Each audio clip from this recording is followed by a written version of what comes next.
Hi friends, welcome to my channel Odia flavours by Madhu. आसतु आज बनैबा आलू चप। आलू चप आम बेसन न बन कि आज आम बिरी रे आलू चप बनैबा। बिरी रे आलू चप बनैबा बहुत इजी, खाइबा को भी बहुत टेस्ट लगे। एबे जो वर्षा पाग ताधरे आम इच्छा हम तो किसी तेल भाजी जिनस खाइबापी जदि इच्छा हुए निहती थे बिरी आलू चप बनईकरी खाई पारे। एबे कौन कले आम गोटे ग्लास नहीं बिरी, गोटे ग्लास रु 2 ग्लास आम पानी रे आपको बतुरे देबा गोटे राति पर्यंत बतुरे सारापर बाटिकी ये बैटर आम रेडी करवा। बैटर को आगे फास्ट कौन करवा, गोटे बाउल रखिकी आपको कौन करवा भल भाव फेंटी नवा। आगे एमती फेंटी नवा। फेंटी नहीं सारापर आगे बढ़िया से पूरा फेंटी नवा। फेंटी बिरी टिके बहुत काठ होके पानी मिसेकी भल भाव फेंटी नवा।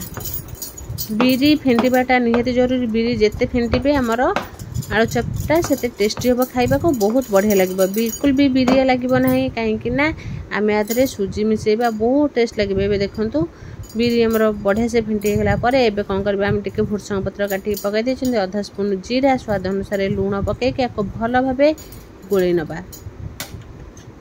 एबे पकेदेले पाखापाखि 100 ग्राम सुजी आपको कौन करवा भल भाव गोल नवा। सब पकई सारापर एमती भल भाव गोल नवा जमती आमर भल भाव मिसीज। हाथ को जमती पूरा हल्का लगे जानवे जे आमर पूरा बिरी फेंटिकी पूरा रेडी हो चप। एबे कौन करवा देखो बढ़िया से गोलेला टे मोर काठ लगुच बैटर। एबे कौन करवा गोटे छोट कप्रे पूरा फुल कप पानी नवा। पानी नहीं आउ टे भल भाव गोले नवा।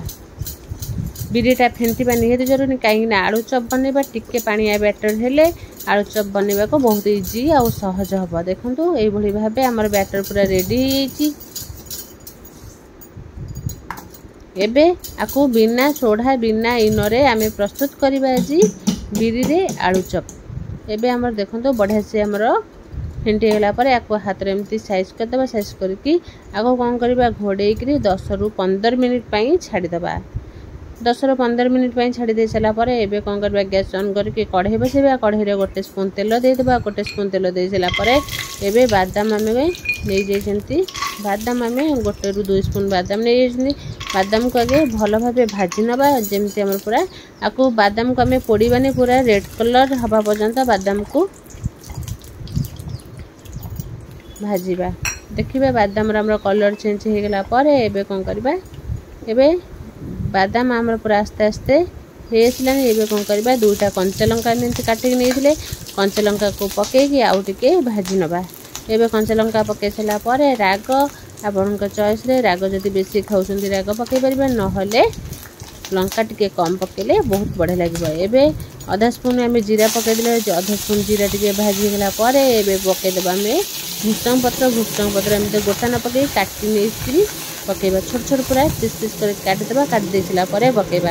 एबे कौन करवा छोट छोट आम अदा को एमती चॉप करके अदा रसुण आपको पकईदेबा। पकई सारापर आपको टिके भाजी नवा। भाजी नहीं सारापर आम गोटे बड़ साइज पियाज को काटिकी छोट छोट पीस कर रखी आपको एमती पकईदेबा। पियाज को टिके गोल्डन ब्राउन कलर हवा पर्यंत भाजवा।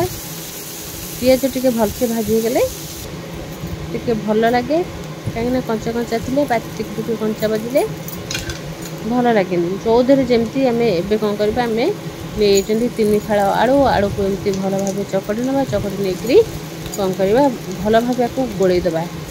गोले दे सारापर एबे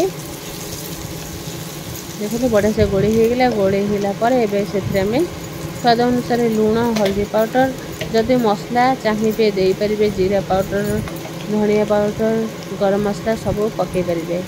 एबे कौन करवा मु किसी मसला भी पकाउनी, खाली आम हल्दी पाउडर रे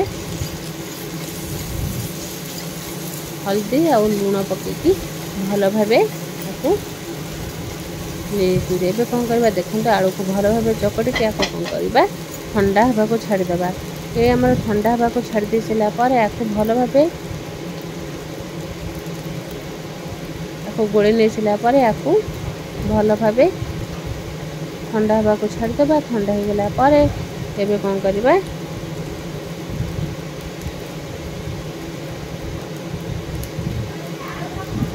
ठंडा हवा को छाड़ीदबा। ठंडा हो सारापर आपको गोटे प्लेट को काढ़ी प्लेट को काढ़ी देबा। प्लेट रे हमर ठंडा हे गेला परे एबे कोन करबा आको छोट छोट हमें बॉल बनै नबा। पूरा ठंडा हे जिवो ठंडा हबा को फैन ने छाडी देबा। ठंडा हे गेला परे एबे ताको एम्ति छोट छोट हमें बॉल बनै नबा। बॉल बनै ने गेला परे एबे हमर कोन करबा जेमते एम्ति छोट छोट बनैबा। छोट छोट शेप देबा काहे ना बेसी बड़ नै कि बेसी छोट नै मीडियम रे हमें गोला बनै करी नै जिबा। देखंतु ए भली भाबे छोट छोट गोल बनै सेला परे बॉल टाइप रो बॉल छोट छोट बॉल जेमती से भली भाबे देखंतु एम्ति हमें बनै नबा। एबे हमें देखंतु बढ़िया से हमर सब बॉल रेडी हेजी। एबे कोन करबा बिरी को हमें काढी की देखिबा। बिरी हमर 15 रु 20 मिनिट पर एबे देखंतु बिरी हमर बढ़िया से बिल्कुल भी आदरे गोटे भी हमें इनो पके ना कि सोडा बिल्कुल भी पके ना। सेही धरे हमर बढ़िया से पूरा क्रिस्पी और टेस्टी आलू चप बने के रेडी हो जिवो। एबे कोन कला बिरी रे हमें कोन करबा आलू रो गोल को पके के ए होड़ी भाबे बुडे नबा। बुडे के ताको कोन करबा एबे हमें गैस उपरे कढ़े बसी तेल को हमें गरम हबा को छाड़ी देथिले। तेल हमर भलो भाबे गरम हो गेला परे एबे कोन करबा चप को हमें गोटे गोटे पकेबा। देखंतु एबे हमें तेल को पूरा हाई फ्लेम रे छाड़बा। बिल्कुल भी मीडियम रे रखबे काहे ना बिरी को जदी हमें मीडियम रे छाड़ देबा बेसी तेल पी जबा। ताको हमें हाई फ्लेम रे ही छाणीबा। हाई फ्लेम में छाणीले हमर बिल्कुल भी बिरी कंचा बिल्कुल रहिबनी।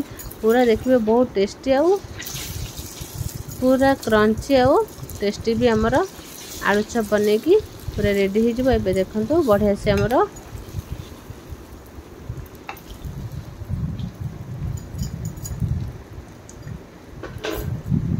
आको भलो भाबे हमें टिके गोल्डन कलर हवा पर्यंत छाड़ी देबा।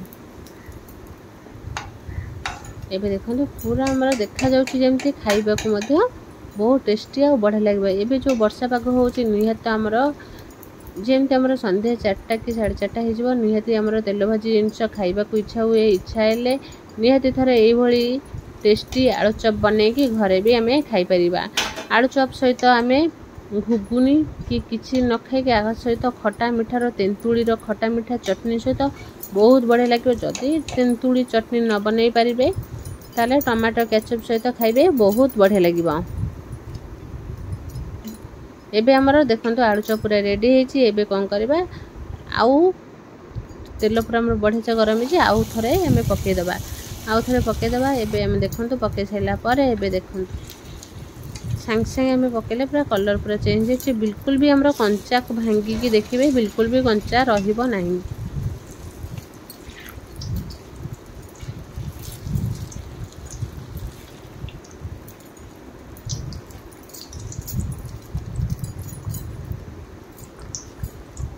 एबे आको भलो भाबे एमती तेल रे भलो भाबे छाणी नेसला परे देखंतु बढ़िया से हमर पूरा रेडी हो गेलानी आलू चप। एबे कोन करबा आउ टिके ताको एपट सेपट करी की उल्टे देबा। उल्टे दे सला परे एबे देखंतु हमर बढ़िया से पूरा हमर रेडी हेची। आको कोन करबा गोटे गोटे छाणी के प्लेट रे रखबा। बहुत कम टाइम लागिबो छाणी पे बिल्कुल भी बेसी टाइम लागिबनी। एबे रेडी हेची हमर मार्केट भली टेस्टी आलू चप। मार्केट भी बहुत टेस्टी हमें घरे भी आलू चप बनै परिबा। देखंतु आलू चप हमर बने की रेडी हेची। आ सहित हमें लंका भी नै एचंती। लंका सहित हमें टमाटो केचप एबे कोन करबा आको देखंतु पूरा टेस्टी और पूरा क्रंची भी हेची। निहति थरे बिरी रे आलू चप बनै करी खांतु। जदी भल लागिला लाइक शेयर कमेंट सब्सक्राइब निश्चय करंतु।